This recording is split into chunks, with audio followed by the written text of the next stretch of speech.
you guys. So I've reached kind of an epiphany that has gotten me really excited again, and it's something that I'm really unknowingly passionate about until I just realized it this morning how much um, I really demand a full-on curated artist's lifestyle, like 24/7, in order to feel like a true artist, if that makes sense. And so I wanted to help those of you who are struggling with your own identity as an artist and your own creative journey we can all do this together. It's once a month, the first of every month, I will do a artist assignment that we all start off together. And then mid-month, we'll do a check-in.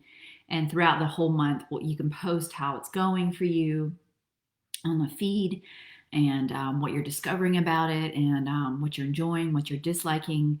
So it'll be like 3 to 4 mini little baby assignments that we'll explore together throughout the month. And part of it always is going to include a book. So it is a sort of book club, if you will. But the books are always going to be involving, of course, being an artist, our creativity or songwriting or writing of some kind. So, and it's going to force me, of course, to sit down and get focused on one book at a time. I don't know about y'all, but I'm the kind of person who's always like sifting through 4 to 5 books at a time. So it's kind of thinly spread interest.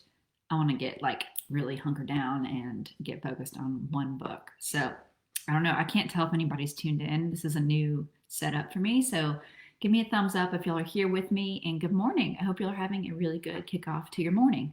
So I'm waving it around like a crazy person, but this is the book I want to explore, all of us together. It's called The Artist's Journey by Steven Pressfield, and I'm sure a lot of y'all are already really familiar with Steven Pressfield. He wrote The War of Art and Turning Pro, which those are both phenomenal books if you really want to get serious about writing. In fact, The War of Art pissed me off so much. Like, he was so right, and I was so angry about it that I donated the book to Goodwill and then repurchased it like a month. I was just like, oh, he's so right. The whole book's about resistance, resisting the muse. But anyway, that's a whole other conversation. So welcome to the first ever artist's assignment.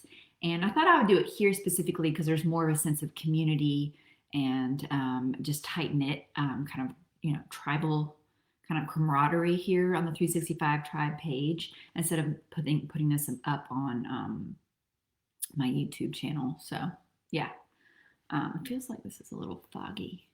Is that better? Okay. Anyway, so wherever you are, whatever you've been called to make, you need to read this book. So yes, The Wake of the Hero's Journey and the Lifelong Pursuit of Meaning. So the artist's journey happens after the hero's journey is what he's trying to say. And what I want to do real quick to kind of kick off our first ever artist assignment, I want to read a little excerpt that I love and gets me fired up. So yeah, let's see. An artist has a subject. So, and he lists off all these Martin Scorsese movie titles. So did Martin Scorsese sit down as a young filmmaker and ask himself, what's my subject? I doubt it very much. But a subject arose just the same. Actually, probably two. Outlaw life and love of cinema, with a couple of outliers thrown in. You have a subject too. You were born with it. You will discover it on your artist's journey. Subject does not mean the Civil War or feminism. Consider Bruce Springsteen's subject. It isn't just dudes and babes and cars in New Jersey. It's thematic. The boss's theme to which he returns over and over is the worth of passion and the integrity of what we might call the common man and woman. His subject is red, white, and blue, fucked up, fucked over, but still shining and worthy and unbreakable. Subject is deeper than topic. It's not what it's about, it's what it's really about. So this book is going to help you find your voice as an artist, what you were meant to kind of embody and write about, which is something that no one talks about ever, I feel like. And now at 33 years old, I feel like I've finally tapped into mine, is like this desert noir, kind of Southwestern, empowered woman kind of subject.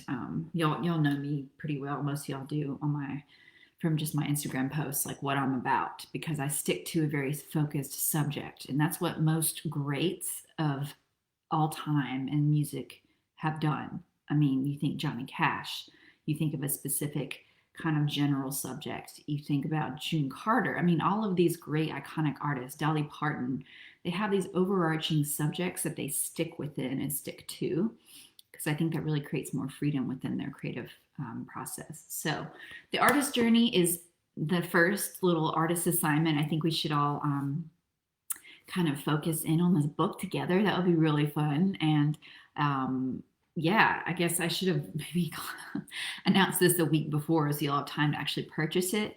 So, but I do think this is a very important read for a lot of us, and it'll help clarify things. I know it will for me. I haven't finished it yet. I'm only a quarter of the way through. It's a very quick read because like this, every chapter is just a page long.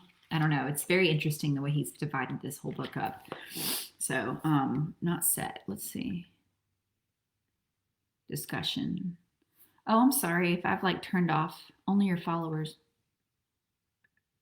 I don't know if I've discussion. I don't know if I've turned off commenting or not. Okay, well, I just put it on something else for commenting. So the artist journey is the first assignment. And I'll put this in the comments below and like, you know, what each assignment is. So next assignment is to pick 2 items to make your artist space feel more sacred. So for me, it was, and this might seem stupid, but I'm a very visual person, aesthetics driven person. So I picked this, and it's just these dried baby's breath in a cactus vase. And I like looking at it, and it makes me happy. So it makes this space feel a little more special. And then my second one is I put Post-its up with positive affirmations. They're right in front of me behind the computer right now. Like I am an amazing songwriter, like things like that you need to tap into, but you need to be reminded of more. And that's actually something I'm going to go into more in the workshops coming up, which I will do a separate live stream for that. That's a lot of information. But so to pick 2 items to make your artist space. If you have not even started with an artist space yet, definitely pick a little nook in your house to create every single day. That makes it feel special and it's just for you. No one else can be in that space if it's possible for you to do that. Mine is just a little desk, obviously within the bedroom. This is the only spot in the house that we don't have anything that's baby related. And I can put up my vision board in front of me. So yeah, I would say just pick 2 things to add to that space to make it feel a little more special for you. All right, so the third assignment, and this is the last one, is make 3 switches in your life to make your life feel less cluttered and more special and just more like elegant, so to speak.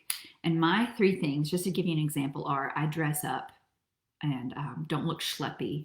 Like every single day I dress up and I look pulled together and put together before I even sit down to write. And that's a way it's a way for me to honor my muse and to give thanks to it and show up for it in a proper way.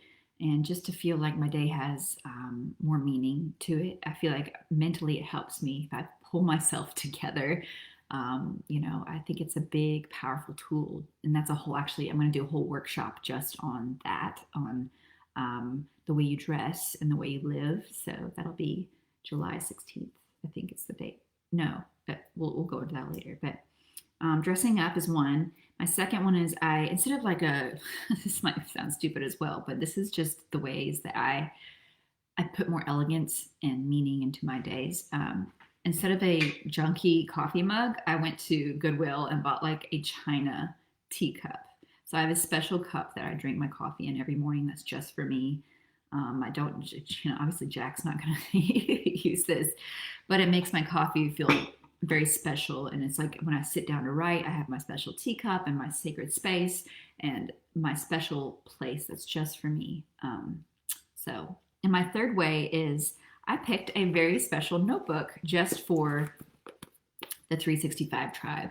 Now, this is nothing special looking, but it's solely for the purpose of ideas and projects that I want for the 365 tribe to flourish. And so all of that will be going into this individual notebook. And then I have a notebook just for my morning journaling, and then I have a separate notebook just for my daily schedule and routine notes. So have notebooks for different areas of your life instead of jumbling it all together in one. At least, I don't know, this is what I like.